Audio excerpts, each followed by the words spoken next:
Hey everyone, and welcome to another deep dive with us. If you are listening, you are probably getting ready for the UPSC exams.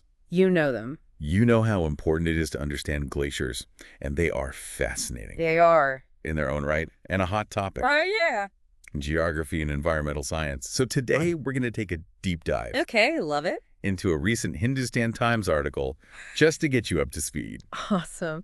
So what's so fascinating about these glaciers? Well, I think one thing is that people think they're just these static blocks of ice, but they're not. Right. They're actually remnants from the last ice age, Oh, constantly moving and shaping the landscape over centuries.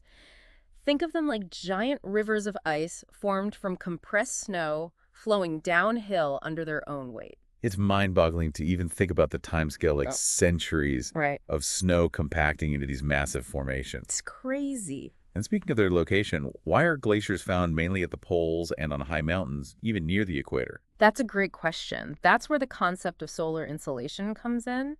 And that's going to be a key topic for your UPSC preparation for sure. The poles receive less direct sunlight, Yeah. so that keeps temperatures low enough for glaciers to form, and then high mountains. Oh, okay. Even in warmer regions experience similar conditions. Okay. Due to altitude, the higher you go, the colder it gets. So it's like having a mini Arctic environment right on the equator. So it's all about the balance Yes. between snowfall and temperature, Mhm. which is why we find these icy giants Yes. in such diverse locations. And here's a fact that kind of highlights their significance.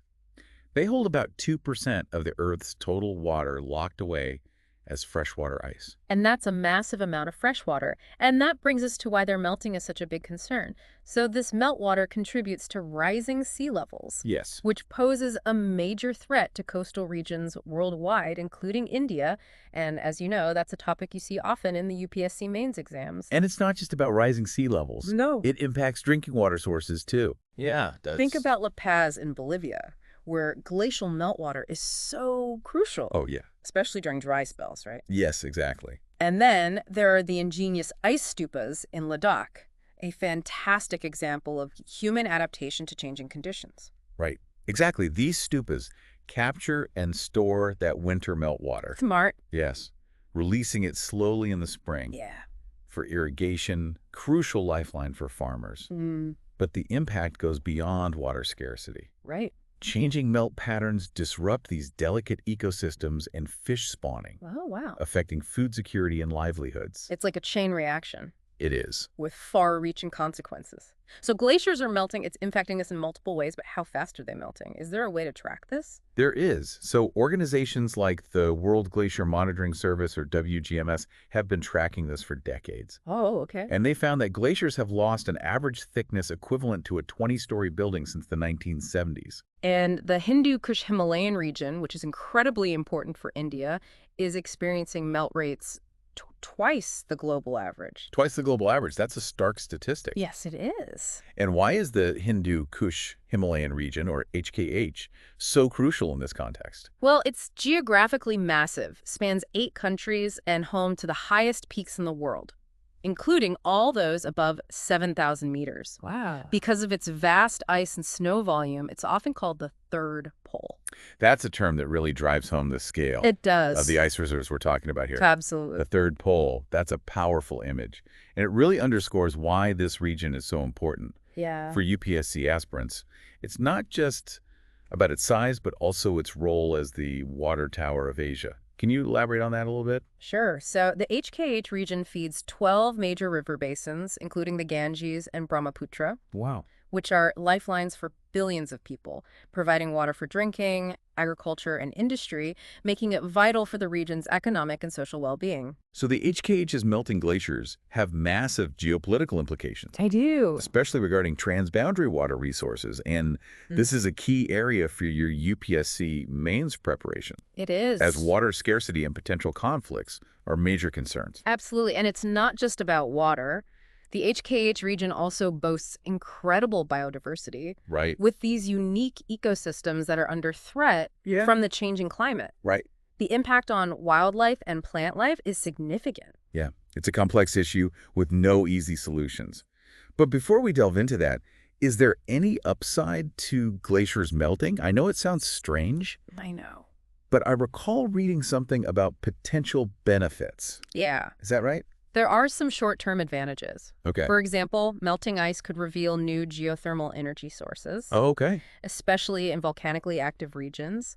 It also opens up shorter shipping routes, Oh. potentially reducing travel time and costs. So shorter shipping routes and new energy sources sound like positive developments. They do on the surface. But I'm guessing there are downsides too. Yes, Right. there are always trade-offs. Okay. While there might be some initial benefits, Yeah. they often come with significant drawbacks and long-term negative consequences Right. that outweigh any temporary gains. So it's not a simple equation of pros and cons. Right. It's about understanding the long-term consequences and weighing them against any short-term gains. Exactly. It's crucial to think critically about these issues. There are no easy answers, but recognizing the interconnectedness of these challenges is a crucial first step. So we've covered a lot of ground. But before we move on to part 2, Okay. where we'll delve deeper into the impacts Great. and potential solutions, Yeah. let's consider this. What are the potential long-term consequences for India if glaciers in the HKH region continue to disappear at this rate? That's the big question. That's the question that demands careful consideration and further research. And we'll explore that in more detail in the next part. Exactly. So keep that question in mind. Yeah. As we move on, and don't forget to like this episode and subscribe to the deep dive for more insightful explorations. A big thanks to the Hindustan Times for their informative article, which has been a valuable resource for this deep dive. We'll be back soon with part 2. See you then. Okay, great. Welcome back to our deep dive into the world of glaciers. As we continue exploring their significance, let's revisit that crucial question. What happens to India if the glaciers in the Hindu Kush Himalayas keep shrinking at this alarming rate? It's a question that really goes to the heart of India's future. And it's not just a theoretical problem for some distant future. No. The impacts of glacier melt are unfolding right now.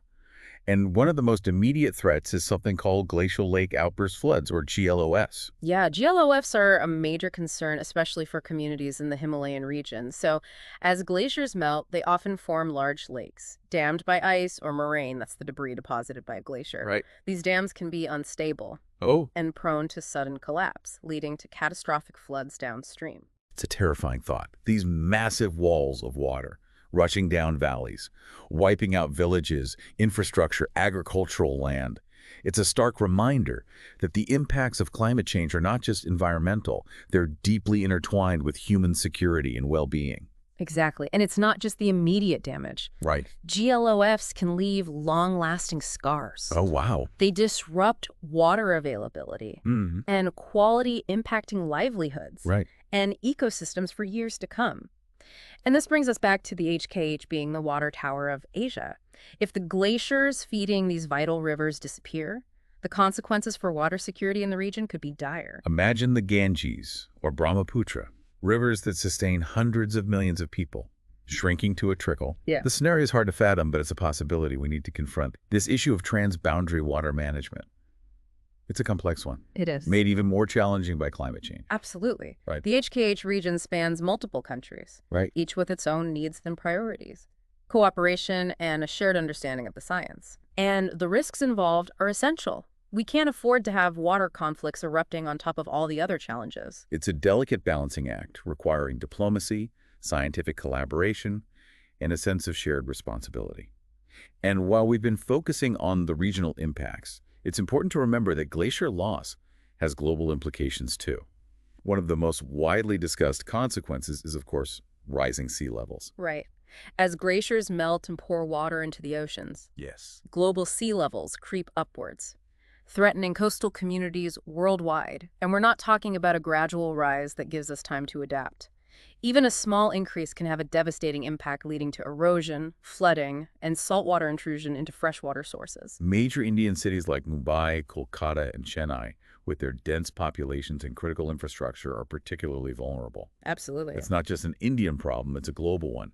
And rising sea levels threaten to displace millions of people and cause billions of dollars in damage. Absolutely. And the impact goes beyond just rising sea levels. Glaciers play a crucial role in regulating Earth's climate. They act as giant mirrors, reflecting sunlight back into space, Okay. helping to keep the planet cool, a phenomenon known as the albedo effect. So as glaciers shrink, we lose those reflective surfaces and more sunlight gets absorbed by the Earth further accelerating warming. Exactly. It's a vicious cycle, Yeah. and it really highlights the interconnectedness of Earth's systems. It does, and it doesn't stop there.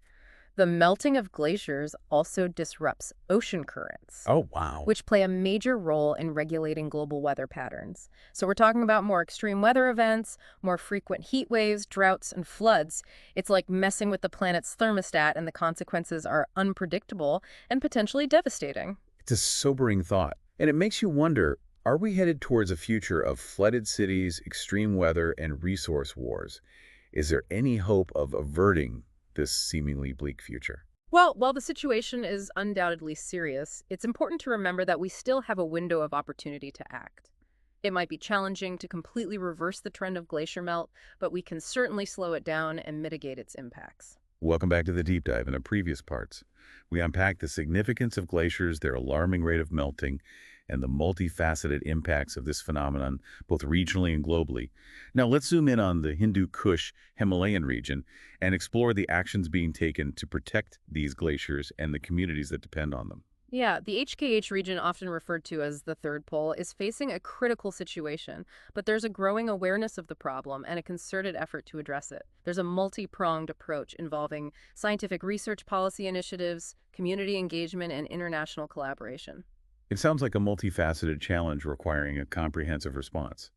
Let's start with the science. What kind of research is being conducted in the HKH region specifically related to glaciers? While scientists are working on several fronts, they're studying the rate of glacial melt, mapping glacier changes, using satellite imagery, and developing models to predict future glacier behavior.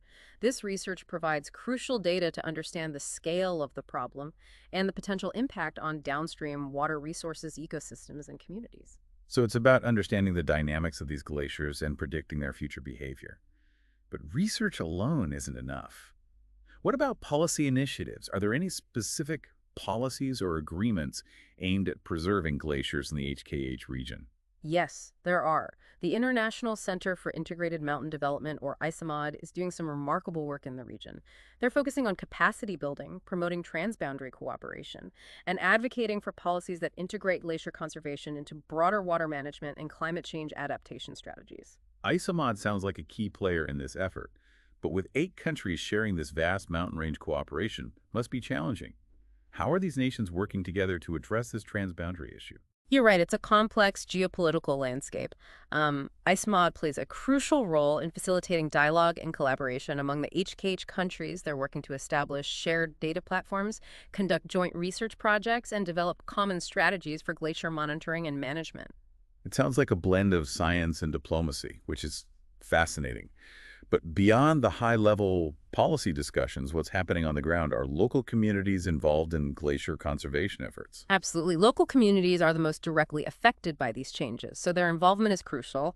Organizations are working with communities to implement adaptation strategies, such as promoting water-efficient irrigation techniques, diversifying livelihoods, and establishing early warning systems for glacial lake outburst floods. Empowering communities to adapt to these changes seems essential, but these efforts must require significant financial resources. Where is the funding coming from for glacier conservation in the HKH region? Securing adequate funding is always a challenge, but there are some positive developments. International organizations like the Global Environment Facility and the Green Climate Fund are providing financial support for glacier-related projects. Several countries are also stepping up their investments in research monitoring and adaptation measures. It's encouraging to see a collective effort taking shape. But given the magnitude of the challenge, are these efforts enough? Are we doing enough to protect these glaciers and the people who depend on them? That's the question we all need to be asking. While there's progress being made, the reality is that glacier melt is accelerating and the impacts are already being felt. We need to scale up our efforts, increase funding, and accelerate the implementation of solutions. It's a call to action for all of us, whether we're policymakers, scientists, community leaders, or concerned citizens.